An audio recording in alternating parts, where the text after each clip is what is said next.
My name is Dr. Anthony Levatino. I'm a practicing obstetrician-gynecologist, and I performed over 1,200 abortions. Today I'm going to describe a first trimester medical abortion.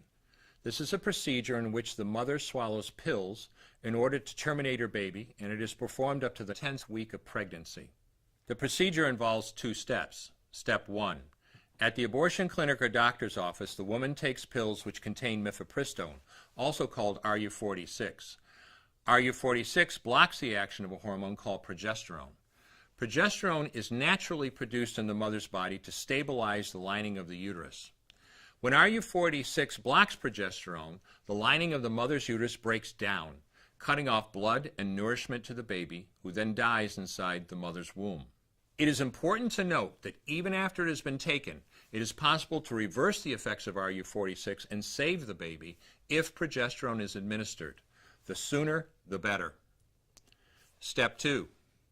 24 to 48 hours after taking RU46, the woman takes misoprostol, also called Cytotec, that is administered either orally or vaginally. RU46 and misoprostol together cause severe cramping, contractions, and often heavy bleeding to force the dead baby out of the woman's uterus. The process can be very intense and painful, and the bleeding and contractions can last from a few hours to several days. While she could lose her baby anytime and anywhere during this process, the woman will often sit on a toilet as she prepares to expel the child, which she will then flush. She may even see her dead baby within the pregnancy sac. At 9 weeks, for example, the baby will be almost an inch long, and if she looks carefully, she might be able to count the fingers and toes. After she has disposed of her baby, the woman may have bleeding and spotting for several weeks.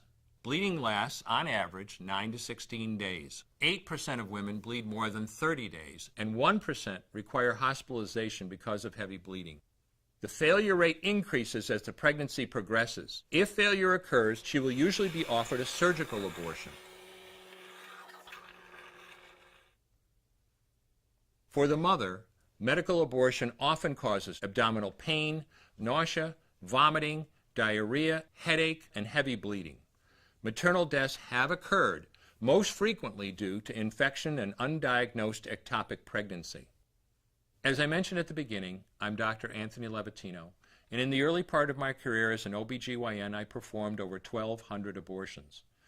One day, after completing one of those abortions, I looked at the remains of a preborn child whose life I had ended, and all I could see was someone's son or daughter.